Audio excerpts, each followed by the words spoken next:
Welcome back. In part 1, I did a recap and review of the gay marriage, same-sex marriage campaign in Australia. In this part, I'll be examining why some in the no camp were so concerned about freedom of speech, safe schools, and the trans agenda, but I'll also be looking at what gay people have been through and why they're so passionate about their rights.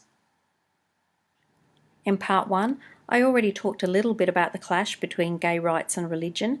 In this part, I will talk a little more about this, mainly focusing on Christianity with some mention of Islam.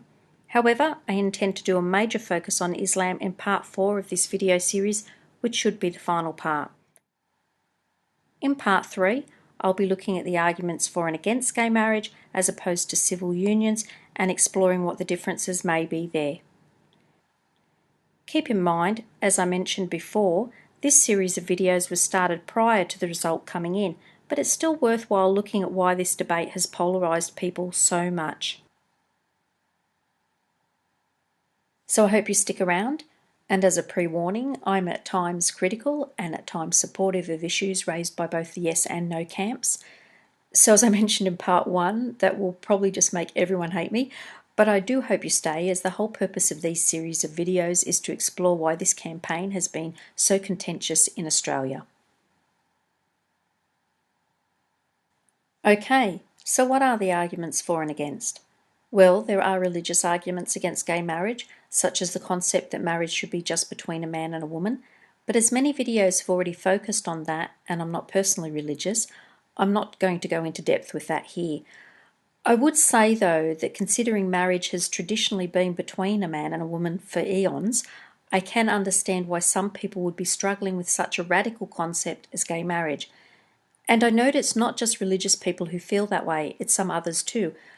I know, for instance, some people who aren't religious who have said, well, if gay people can get married, at what point do you end that? For instance, will polygamy be legalised? And of course, that's the slippery slope argument.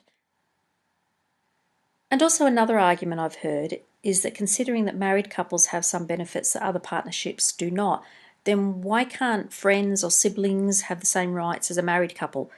So if you were to extend marriage rights to gay couples, well, why not to these other groups? I hasten to add that I, or any of the people supporting that argument, are not supporting incest. They're just arguing that if the law is extended to gay couples to get married, then why shouldn't siblings and other types of partnerships have the same benefits under law that married couples do? I think these are valid points, and I have no idea what the solution is. I guess from my point of view, you are never going to get a perfect scenario, so I'm more inclined to extend equal rights to gay couples than to be overly concerned with the slippery slope argument, but I do respect the validity of that argument. So having said that, it would seem a no-brainer that I should vote yes, in particular because I'm not religious. So why am I so conflicted? Well, part of it is because on one hand, I do feel that gay people should have the same rights as everyone else. But I've also become increasingly concerned about the shutting down of free speech by some on the left, as well as some of their other agendas. We've already seen one woman sacked for voting no.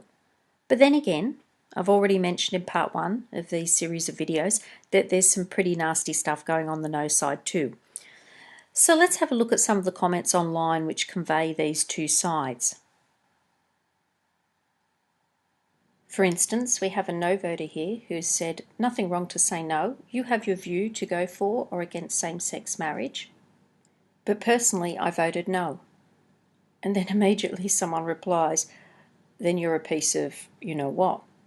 In response to that, someone has replied, it's interesting that it was proponents of same-sex marriage who argued that allowing Australians to discuss or vote on the issue would lead to gay people being vilified. What I'm seeing is actually the opposite, a greater level of intolerance from proponents than those supporting the status quo, with some notable exceptions.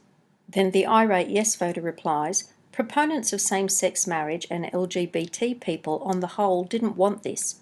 No voters wanted it, and they're getting what they wanted. We never promised to play nice. And what intolerance? Last time I checked, being called a bigot or a homophobe isn't the same as having your house smashed up for flying rainbow flags. This person is referring to a shameful incident, which I mentioned in part 1, where a yes voter's house was vandalised and was defaced with swastikas. Then someone else has responded. I won't read the whole thing, but this person's point is that how can the yes side expect to persuade people if they aren't willing to civilly debate the issue, which has been a concern of mine as well. But additionally, they mention at the end of this comment, if the left is so concerned about bigotry and homophobia, it should think seriously about its support for Islam and its intolerance of homosexuals. And this is a concern I personally share. I feel that a number of the yes activists have made an alliance with Islam, but I'll get back to this issue later. But here we have another yes voter who has brought up some of the horrible vilification that gay people have received. The gays are fascist, violent activists. The gays are bullies. Where is the love? Blaming the victim is an easy game. There are many deaths and violent beatings that gay people have suffered. Before 1974, gay people were considered to be mentally ill and received shock therapy in many countries. Tony Abbott received one small cut to his lips. He's talking about the incident that I mentioned in part 1 where our ex-PM was headbutted by a yes voter. That small cut is nothing compared to the violence received by the gay community. Gay and straight people are angry, and rightfully so. Now, this gentleman had a pretty lengthy comment, which I'm only showing you a snippet of, but I found it quite informative, and I am going to address some of these issues later as to precisely why gay people do want marriage. But to get back to his comment, at the end of this post, which I don't have a snippet of here, he said he hoped that he hadn't been too emotional in explaining all of this. And I realise that some of the anger that is emanating from some of the yes camp is because of the injustices that some of them have experienced. So to address some of his comments, let's have a look at homosexual rights through Australian history. According to Wikipedia, lesbianism was never illegal in Britain nor its colonies, including Australia. Sodomy laws, however, were part of Australian law from 1788 through to 1994 under Human Rights Sexual Conduct Act 1994. The punishment for buggery, meaning sodomy, was reduced from execution to life in prison in 1899. Now, it's not so long either in some states since homosexuality was actually decriminalised. For instance, in Tasmania, it was only decriminalised in 1997. Not only that, but there is still a defence to murder called the gay panic defence, which still exists in South Australia. The gay panic defence is a legal argument used by defence lawyers around the world to downgrade murder charges on the basis that the defendant was provoked into homicide by a sexual advance from the victim. This defence has been used successfully numerous times, including by two men who bashed a man to death in 2010 in Queensland. And by the way, earlier in one of these articles, it was mentioned that in 1972, South Australian police drowned a gay academic. So police behaviour has also been questionable at times towards the gay community. According to Twitter, there's still plenty of homophobia in our society. Comedian Josh Thomas started a hashtag called They Get to Vote on This. Sorry if my swears hurt your feelings, it's just once 4 guys kicked me until I bled while shouting faggot, and they get to vote on this. The hashtag soon gained momentum amongst the gay community. Head shoved into toilet wall, called a faggot, and stalked by threatening school bullies who wanted to beat my brains in. I had rocks thrown at me, knocked down, beaten and pissed on. Had a dead rat put in my school bag. I held a boy's hand at school and was pelted with rocks, then they threw me in the urinal. Teacher told me to be more aware. Apparently things didn't get much better for a lot of these people once they left school. Having drinks poured on me in disgust the first time I made out with a boy in a club. First and only time I held another boy's hand in public, I got bashed by a group of guys. Only the security guard stopped them. I was king hit in broad daylight for being a filthy faggot. They got away without punishment. Religious homophobic neighbour tried to get our dogs put down when they found out we were gay. And people also recounted the problems that they had with their families. because my own grandparents and aunties and uncles rejected me and I was banned from going to their funerals. My extended family found out I liked girls and called me a genetic deformity and kicked me out of the house. They also recounted subtle discrimination by employers. Job listings having traditional family values as a requirement, as a subtle way to weed out gay people. And also the role that religion has played in all this. My old school principal and archbishop, etc., gave everyone in my school a small booklet on how being gay is a sin and bad. And speaking of religion, in this 2008 article, it mentions that the Vatican opposed a proposed UN resolution calling on governments worldwide to decriminalise homosexuality. Homosexuality is a criminal offence in many countries still. Indeed, there are more than 70 countries where homosexual acts are illegal. Most of these countries fall within two main categories. Just over half are former colonies, mostly in Africa, that inherited discriminatory laws but never repealed them. The others are majority Muslim countries. Worse than that, the death penalty is in place for same-sex sexual acts in at least 11 countries, and they all appear to be Islamic countries. And here is a photo of a young man, I'm assuming in Iran, being hanged for being homosexual. On that note, I do plan to go more in depth about Islam and gay rights, or the lack of them, and that's going to be one of my future installments in this video series. So as disturbing as all that is, right now I'd like to leave that for the time being and look a little closer to home at an article written by David Marr for The Guardian. Marr has made some salient points about how many churches view homosexuality as a sin, yet they are not pushing that angle in the marriage debate. Some No campaigners insist that they're only opposed to same-sex marriage, but in Marr's opinion, for some of the religious campaigners, it's only a gambit. Nothing has changed. In the eyes of these warriors, my lot are still bound for hell. They just don't want to say so right now. This is a strategy for the times, a strategic silence imposed in the hope of winning the ballot that's not looking good, and then positioning the churches to seize what advantages they can in coming brawls over the new marriage laws.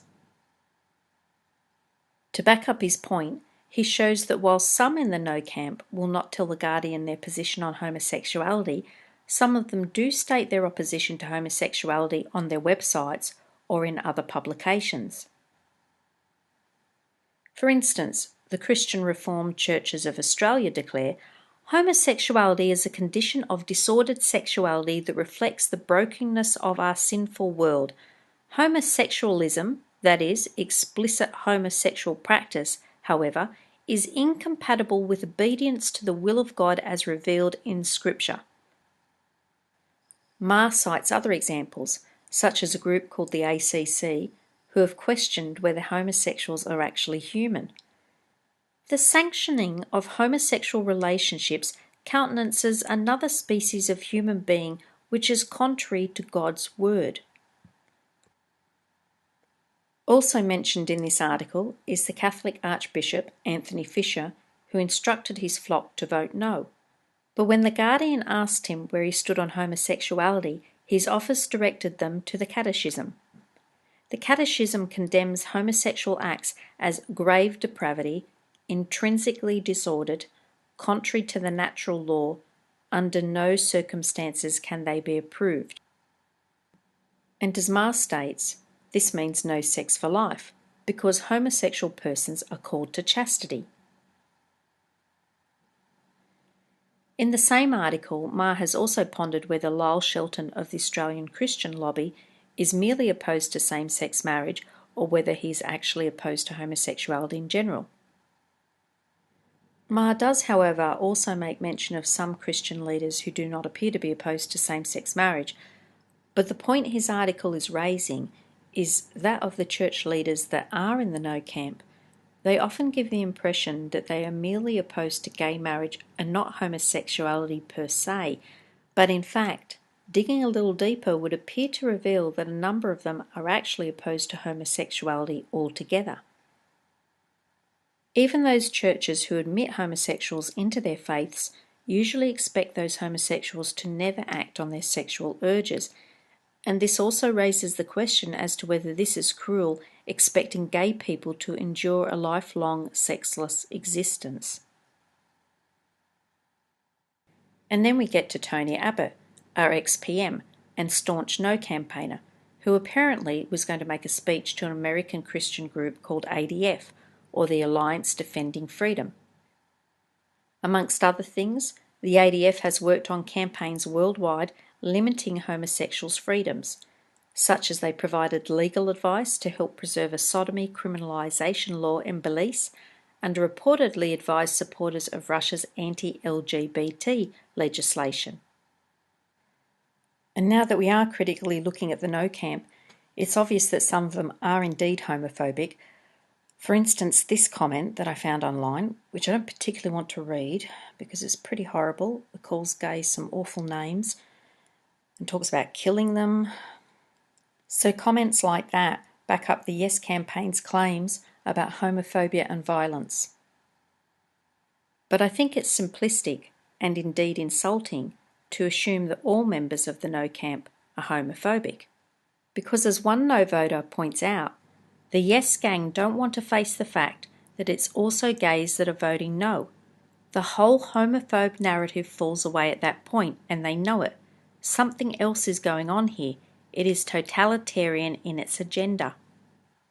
It may be just a few gay couples that are voting no, I'm not sure, but they do exist, and you can find some of those interviews online and on YouTube. Another no voter. I'll be voting no simply because of the authoritarian tactics used by the left to shut down any sort of dissent, straight out of the USSR. I hope it falls flat on its face. And a reply, I suspect many people feel the same way as you do. The cultural Marxists have shot themselves in the foot with this one. So what do they mean by the authoritarian and leftist tactics? Well, this next comment makes it clearer. I'm still undecided at this point in time. A year or two ago I would have supported it, but having seen the recent insanity from the SJWs, meaning social justice warriors, and their gender fluidity agenda, and encouraging those with gender dysphoria to transition, plus the left's bullying and opposition to free speech, I'm seriously considering voting no. And in line with that comment about the concerns about gender engineering, but you know that it is more than just same-sex marriage being peddled, and that is why the same-sex marriage peddlers are just plainly lying to the people. Safe schools, freedom to continue to have analysts that is contrary to the gay lesbian agenda, Canadian C16 bill anyone, freedom of speech, and not only for religious people but for all Australians. So what is this person referring to when they mention safe schools and the Canadian legislation? Well, we're going to have a look at that right now.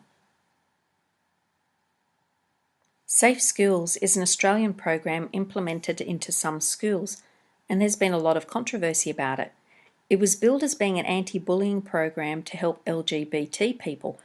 On the face of that, I wouldn't personally have an issue with school kids being taught the basics about homosexuality, etc., and to respect gay people and transgender people, but some people are saying that there was more to it than that.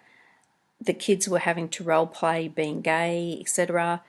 Now, when I first heard of the controversy, I wondered if it was just some prudish extremist Christians who didn't want their kids to learn any sex education, but there does seem to be more to it than that.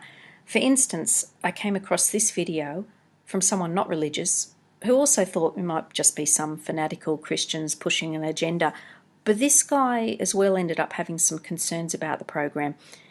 Now, this guy's pretty opinionated, so you'll either love or hate his style, but I think his video is well worth a watch because he points out some of the problems with this program. And look, I'm not an expert on safe schools, so I'm not going to get too much into it, and there's plenty of other videos also out there about it, but it does seem as if they are pushing gender fluidity. And I do have some concerns with this. And many of the same activists that are pushing gay marriage are also pushing gender fluidity.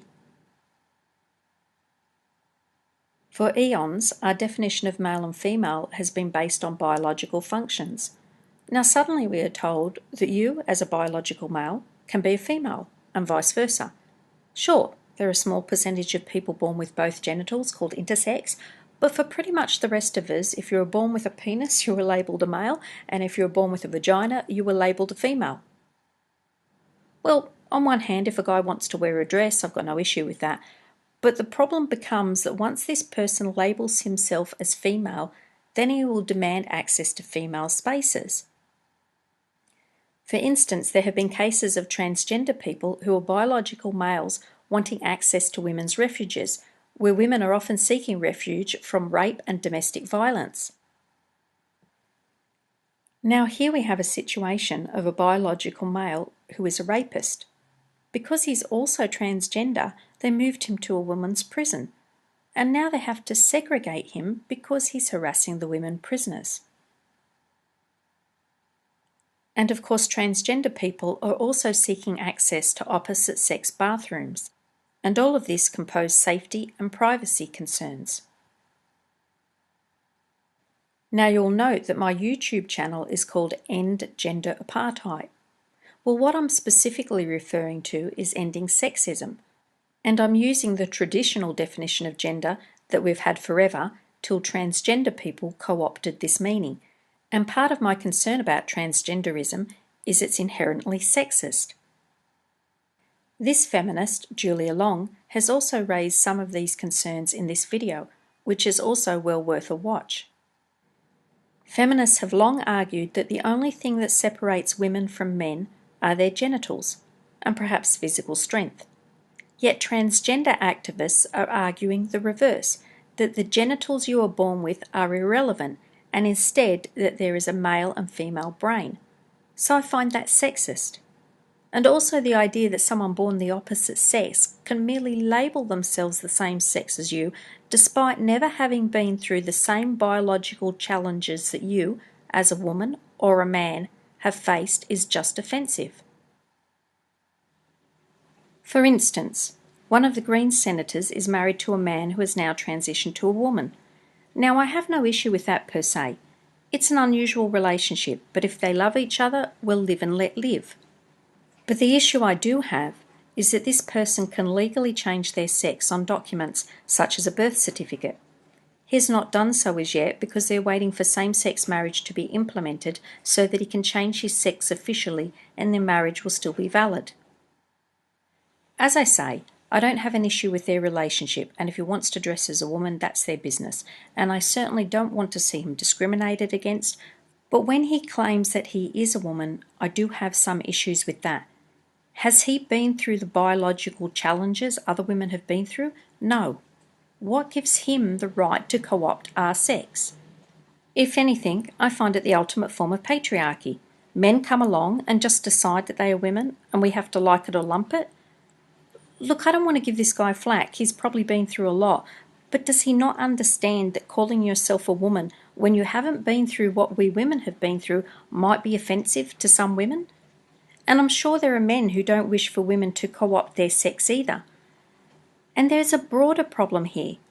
At what stage do people get to choose their own facts? I'm sure lots of us would like to change something about ourselves on official documents, such as our age, for instance, but these are just facts. Perhaps what we should be working on in society is not trying to change facts, but trying to change the lack of acceptance of unusual people. So if we accept this person as a valuable member of our community who wants to wear a dress, and we're all fine with that, that would be the sort of society I would like to see. But not one where people get to define their own facts, that they can change the meaning of male and female just to suit themselves. Now here is an article in the Toronto Sun written by a Canadian senator. She is speaking about the Canadian C-16 bill that was recently passed to protect transgender people. I don't agree with every point she makes, but she raises a lot of the same issues that I'm concerned about. I voted in favour of Bill C-16 because it's obvious that in a just society, transgender individuals should enjoy the same protections as everyone else. However, I have serious concerns about the drafting of Canada's new transgender law, and fear that it will not create rights for the transgendered as much as it will take away rights from women and girls. Importantly, Bill C-16 does not provide explicit protections for the transgendered. Instead, it creates protections for gender identity and gender expression, vague concepts with no precise legal definitions. By amending the Criminal Code and Human Rights Act to include the words gender expression as protected grounds, as opposed to transgender as protected grounds, Bill C-16 effectively redefines what it means to be a woman from something biological to something defined by external appearance. What an extraordinary diminishment for women who have struggled for centuries to unshackle ourselves from a value system that apportions our worth based on our physical appeal and sexual allure. But with the passage of Bill C-16, a woman's status in Canada is no longer based on her biology or chromosomes, it is based on whether or not she expresses herself as female. In this article, she also goes on to talk about how some of these people will demand access to women's safe spaces, etc. She concludes with, I do recognise the history of violence and prejudice that transgendered individuals have endured.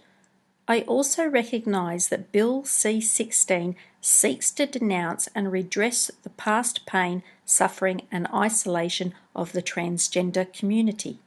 Finally, I understand that after years of effort and struggle, the passage of a transgender bill in Canada has taken on a symbolic importance far beyond pragmatic realities. However, I hope that the victory realised this week in the Senate will not be one that comes at the expense of the rights of Canada's women and girls. Who knew that all it would take for feminism to be defeated was for a few guys to don a dress and say they are now women?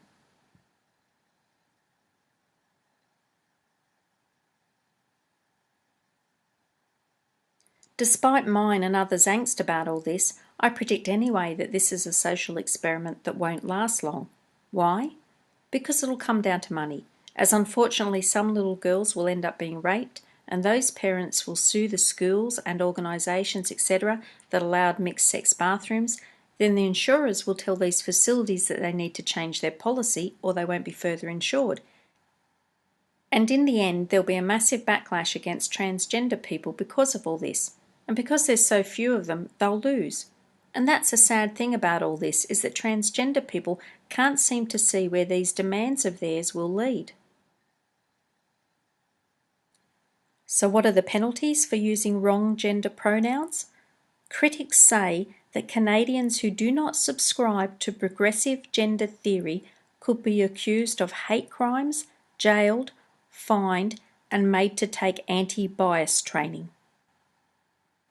New York too has passed similar laws, and it's not just about whether someone chooses to go by he or she, but apparently there's also a Z and a her or a he, or I don't even know how to pronounce it, which in New York could see me fined.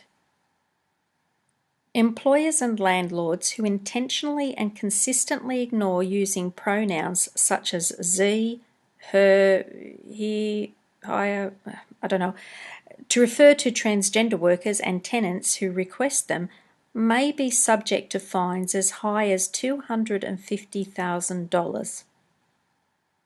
Is it any wonder that some of us are hesitant to vote for gay marriage if these are some of the fools that are in the yes camp? Hopefully, I can still say fools without being fined, but also these attacks on free speech are really alarming. And this is pointed out by some of the no voters. No voters were already being discriminated against. The media persecuting the no voters. Few have courage to stand by no because of fear of contravening discrimination laws, not accepting principles of diversity, losing jobs, etc. Now that people can have a say, the truth will come out, not the BS poll. When I started hearing reports from friends and acquaintances about being scared to speak about this issue, even on their own Facebook feed, I knew things had gotten out of hand. The gay lobby are hurting themselves with this bullying they foment. It will come back to bite them on the arse. And personally, I think a number of voters who are not homophobic and would normally be supportive of gay marriage, whether they be religious or not, will have been motivated to vote no based on the transgender and free speech issues. But to be fair to LGBT people, they could also argue that their free speech has often been denied, and in fact, at times, they have been discriminated against and vilified for merely being gay. But the problem is that some yes activists react angrily at the mere suggestion of hesitation or questions from a no or undecided voter. For instance, just to even suggest that civil unions may be an option for gay people rather than marriage is to raise the ire of many of the yes camp, which on that note, I've found it quite difficult to find out what the differences are, if any, between civil unions and gay marriage. However, I have since researched it and will be presenting that to you in part 3 of this video series. But getting back to the free speech issues, it's almost as if the pendulum has swung to the other side. But perhaps the reason for this is that yes activists fear the slippery slope, that if they allow criticisms or even mere questions about the validity of gay marriage, this could lead to rampant homophobia becoming legitimate in the eyes of the public.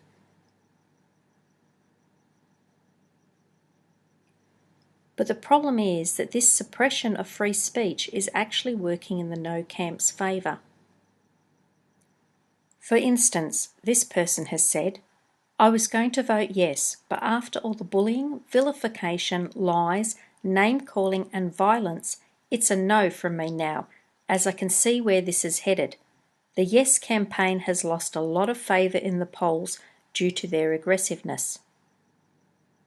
But then a yes voter has replied to them, the terrible actions of extremists is a real shame and really hurts the image of other yes voters, whom the vast majority are sane people and would condemn this sort of behaviour.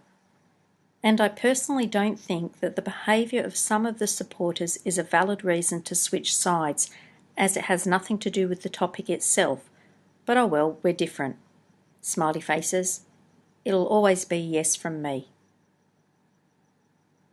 Someone else has raised the validity of voting no.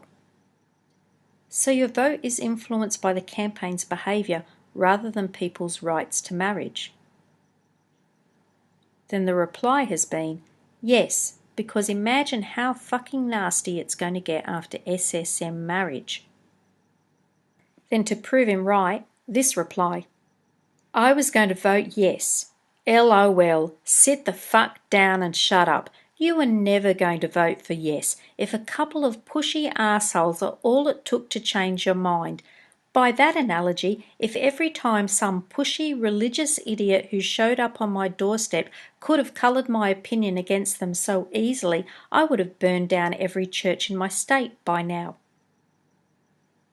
And of course the reply, see, you just proved my point. You're gay and abusive to no voters. But then a gay person has pleaded, please don't punish all gay people because of leftists. This is why some of us side with them because they support us and others don't. Leftists shouldn't rob me of my right to marry. And in the same vein, please vote yes. Myself and other people currently cannot get married on the soil that we call home. If we can get the majority to vote yes, then I might just get a chance to do so. The change is not forcing religious institutions to approve of same-sex marriage, nor has it got anything to do with children. Same-sex couples can already legally adopt and have access to IVF. I agree that there are some yes voters who are violent in their expression and are bullying those with opposing views, but please do not let this sway your vote.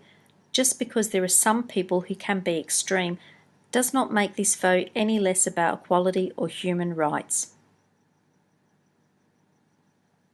And lastly, a first-hand account of what being gay is like. From experience, being a person attracted to people as the same sex is a terrifying realization. In primary, I felt like a communist in America during the McCarthy era. Unless you have a problem with people who are attracted to members of the same sex who aren't bothering you, in general, I would hope that you would sympathise with little kids like me who can, at least, now look at how our law recognises them and not feel that they are going to be burned at the stake for doing nothing, or at least know that they shouldn't be. And when I hear a comment like that, it makes me think some kind of safe schools program would have been beneficial for this person. But given the controversy about the current Safe Schools program, it makes me think that it was perhaps too extreme. Well, I think this is a good point for me to end part 2. In part 3, I will be examining what the differences are, if any, between de facto, civil unions, and marriage. Then in part 4, which should be the final part, I will be exploring in depth gay rights and Islam. So if you like this video, remember to like and subscribe, and also check out my other videos in this series.